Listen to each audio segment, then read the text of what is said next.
చదివించలేదు. చదివించాలి కదా, చదివించలేకపోయావు. చాలా సంతోషపడతాను.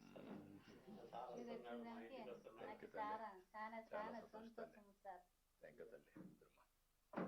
అందుకే ఇప్పుడు 4,000 రూపాయలు పింఛన్ ఇస్తున్నాం కదా, ఉపయోగమే నీకు.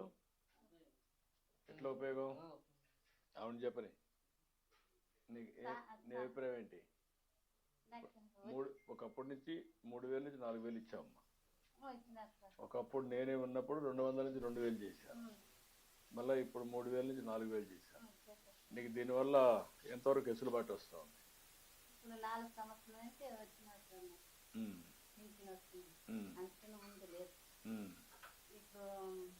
పైన సంవత్సరం 3,000 తీసుకుంటుంది.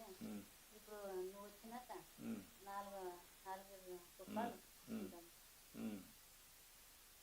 నువ్వు వీళ్ళిద్దరు కూలికి పోయి కొంత డబ్బులు వస్తుంది, ఇదంతా కలిపి పెట్టుకుంటారా ఖర్చులకై? వాళ్ళకి పెళ్లి చేయాలి కదా నువ్వు?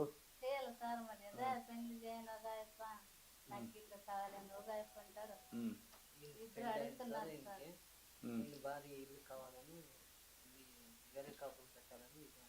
ఇప్పుడు ఇల్లు లేదా? ఇప్పుడు ఇప్పుడు ఇల్లు కట్టిస్తే ఇంటి జాగా ఉందా? ఎక్కడుందమ్మా? అక్కడే కట్టుకుంటారు ఇల్లు కట్టిస్తే? దాని పక్కనే ఇచ్చేసేయండి. గొర్రెలు పెట్టిస్తాము, మేపుకుంటారా? ఇప్పుడు గొర్రెలు పొలాలకు తిరిగే గొర్రెలు, ఇంటికాడ మేపుకున్న గొర్రెలు వచ్చాయా?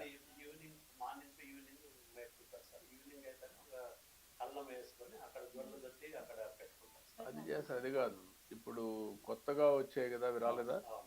బయట ఫామ్సే అవి రాలేదా?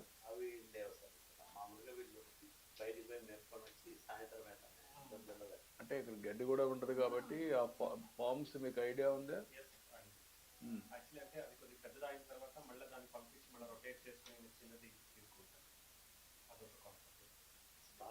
స్టాల్ ఫీడింగ్ పెడతాం డైరీ మారిగా.